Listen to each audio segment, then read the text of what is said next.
เมืองอาสะพรจะตั้งพิธีเฉลิมฉลองวันสร้างตั้งเมืองครบรอบ30 ปีอย่างคึกคืนโมนซื้นซึ่งรายละเอียดสิเป็นแนวเลยนั้นไปติดตามรับชมได้ในผู้ไทยเล่าข้าว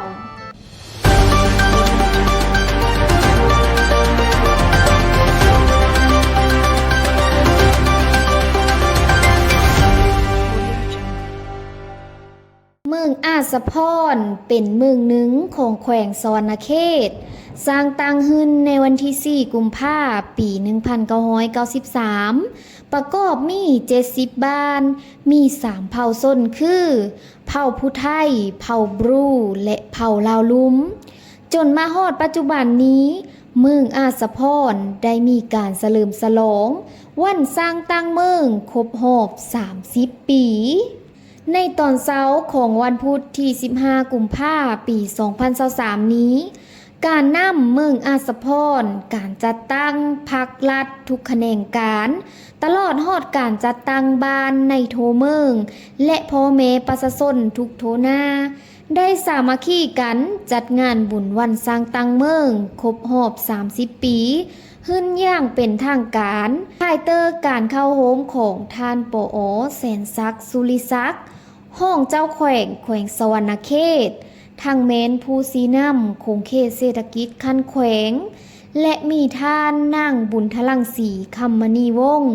กรรมการพรรคแขวงเลขาคณะบริหารงานพรรคเมืองเจ้าเมืองอาสะพรพร้อมบรรดาท่านคณะประจำพรรคเมืองกรรมการพรรคเมืองโหหน้าคณะห้องการต่างๆออมค้างเมืองตลอดฮอดพนักงานปฏิวัติอาวุโสบำนาญพนักงานรัฐกรนายและพลทหารนายและพลตำรวจตลอดฮอดกองกำลังมนส้นน้องนักเห็นปัญญาส้นเลขาคณะบ้านในโทเมืองและบรรดาโป่งส้นเฮาโฮมอย่างหลงหลายนอกจากนี้ก็ยังมีการนำแผนกการต่างๆอยู่ขั้นแขวงขั้นเมืองต่างๆพร้อมอดีตท่านเจ้าเมืองการนำเมืองอาสะพรก็เฮาโฮมอย่างพร้อมเพรียง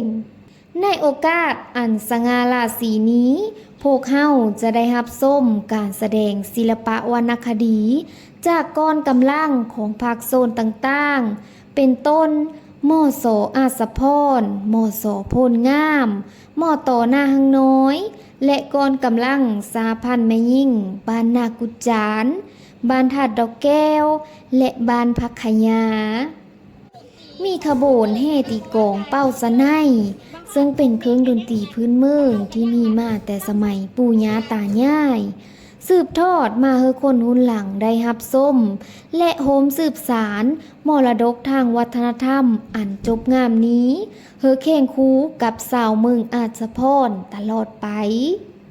หลังจากส้มการแสดงศิลปะวรรณคดีแล้วก็มีการย้างโซนสนามซึ่งขึ้นต้นโดยกองกำลังปกสปกสกองกำลังรัฐพนักงานรัฐกรกองกำลังครูอาจารย์นักเรียนหูปัญญาส้นและกองกำลังประชาชนชาวเมืองอาสะพรและอื่นๆตามลำดับการจัดงานบุญวันสร้างตั้งเมืองอาสะพรแต่วันที่4 กุมภาพันธ์ปี 1993หาวันที่4 กุมภาพันธ์ปี 2023เม้นบรรจบครบรอบ30 ปีพอดีซึ่งการนำของเมืองก็ได้เห็นความหมายความสำคัญยิ่งและได้พร้อมกันจัดขึ้นอย่างยิ่งเย่อเบิกบานมนต์ซื่นรักษาได้ความสามัคคีความเป็นระเบียบเรียบร้อยความสงบปลอดภัยนอกจากนี้ก็เพื่อเป็นการส่งเสริมการท่องเที่ยวภายในเมืองเป็นการสร้างรายได้ให้ประชาชนลาวก็คือแม่ค้าเช่าขายโดยเฉพาะแม่นสาวเมืองอาสะพรที่จะนำเอาสินค้าเครื่องใช้สอยเครื่องอุปโภคบริโภคมาวางขายในงานบุญดังกล่าวเป็นต้นข้าวหลามปิ้งไก่อาหารพื้นเมืองเครื่องหัตถกรรมจักสานเครื่องปั้นดินเผาเครื่องนุ่งห่มเครื่องใช้ในชีวิตประจำวันอื่นๆซึ่งมันได้สร้างรายรับเพื่อประชาชนชาวเมืองอาสะพร ก็คือแม่ค้าเศร้าขายที่มาจากเมืองไกลเข่งแขวงไกลเข่งเป็นจำนวนมีน้อยการจัดงานบุญในครั้งนี้แม้นได้ดึงดูดเอามวลชนก็คือพนักงานรัฐกรทหารตำรวจประชาชนชาวเมืองอัสสพรรวมทั้งมวลชนเมืองไกลเข่งแขวงไกลเข่งลูกหลานชาวเมืองอัสสพรที่ไปเฮ็ดเวะไปประจำการอยู่ต่างเมืองต่างแขวงกลับมาเที่ยวส้มงานบุญครั้งนี้อย่างคับค่าหนาแน่นและคือคืนมนต์ซื่นซึ่งจิจัดขึ้น3 มื้อ 3 คืนด้วยกันเริ่มตั้งแต่วันที่15หาวันที่17กุมภาพันธ์ปี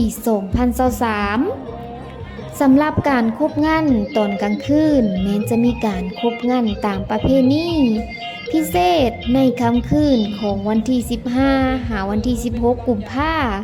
จะมีการแข่งขันศิลปะวรรณคดีประกวดนักร้องเสียงดีหมอลำเสียงโมนพร้อมมีการประกวดนางสาวอาภรณ์เผ่าของเมืองส่วนในค่ำคืนของวันที่16กุมภาพันธ์แม้นมีการแสดงศิลปะวรรณคดีหมอลำเลิงต่อก่อนซื้อดังตื่มอีก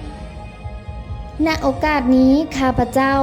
ขอเชิญชวนบรรดาท่านทั้งหลายผู้เลิมีเวลากะแวะไปเยี่ยมยามโฮมเฉลิมฉลองงานบุญสร้างตังเมืองอัสสพรครบรอบ30 ปีนำพี่น้องชาวเมืองอัสสพรเมเดอร์พวกเฮามีความยินดีต้อนรับทุกท่านโดยไมตรีจิตข้าพเจ้าเองในนามลูกหลานของชาวผู้ไทยเมืองอัสสพรก็รู้สึกดีเจอเป็นอย่างยิ่งที่ได้เห็นบ้านเมืองของตนกำลังตั้งหน้าสร้างสาพัฒนาขึ้นไปเทอละก้าวสุดท้ายนี้ข้าพเจ้าขออวยใส่เฮอพรบรรดาท่านการนำของเมืองตลอดฮอดประชาชนบรรดาเผ่าจงมีแต่ความสุขความเจริญในการดำรงชีวิตและตั้งหน้าสร้างสาบ้านเมืองของเฮาเพื่อเจริญก้าวหน้าขึ้นไปเรื่อยๆเป็นน้องเลิศพี่น้องและนี่ก็คือรายละเอียดทั้งหมดเกี่ยวกับการจัดตั้งพิธีเฉลิมฉลองวันสร้างตังเมืองอัสสพรครบรอบ30 ปีซึ่งนับตั้งแต่วันที่4กุมภาพันธ์ปี1993จนมาถึงปัจจุบันนี้ปี2023ก็ได้บรรจบครบรอบ30 ปีอย่างเป็นทางการแล้วสำหรับข้าพเจ้าเองก็เป็นลูกเป็นหลานของชาวผู้ไทยเมืองอัสสพรมีความรู้สึกดีเจอและกระตื้นตันเจอเป็นอย่างยิ่งที่ได้เห็นบ้านเมืองของตนเองมีการพัฒนามีความเจริญรุ่งเรืองจนมาฮอดปัจจุบันนี้และก็หวังว่าสิได้เห็นบ้านเมืองเฮาพัฒนาไปเลย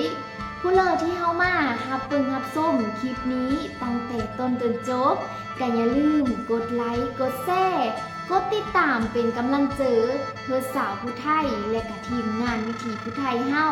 เฮ็ดคลิปวิดีโอมาตอนมาฝากพี่น้องอีกสำหรับมื้อนี้วิถีผู้ไทยขอกล่าวคำว่าขอพบเจอ